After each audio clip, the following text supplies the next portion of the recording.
People in Bondurant are seeing the start of a long-awaited downtown redevelopment plan. It revitalizes a well-known area that will soon be known as the Grain District. KCCI's Kayla James was there for the groundbreaking of a business leading the way for what's to come.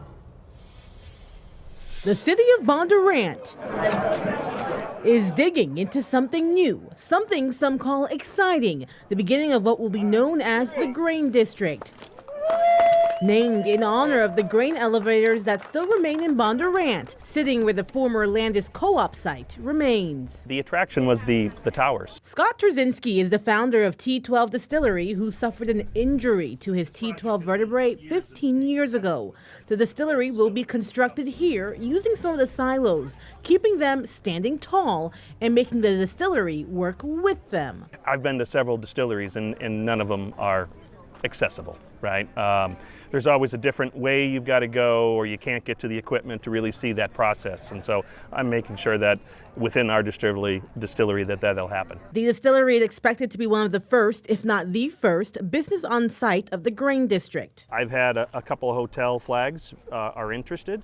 And they're just kind of keeping tabs. 25 acres will be transformed into what the city hopes will make downtown Bondurant a hub for businesses, people who live there, and those who come to visit. It's really a combination of about a celebration of our history and our agricultural roots. Bondurant Mayor Doug Elrod laid out what the city is envisioning for the Grain District, which he says will have places for people to shop, eat, and more. We're going to create a community center and an indoor parks and rec facility, an outdoor music amphitheater to host more of these festivals and gatherings. KCCI did ask about the estimated cost of the project, but the mayor says there's no fixed number. But we do anticipate more than $100 million worth of investment, of private investment opportunities that will come about as a part of the entire process. Investments the city hopes will benefit generations to come.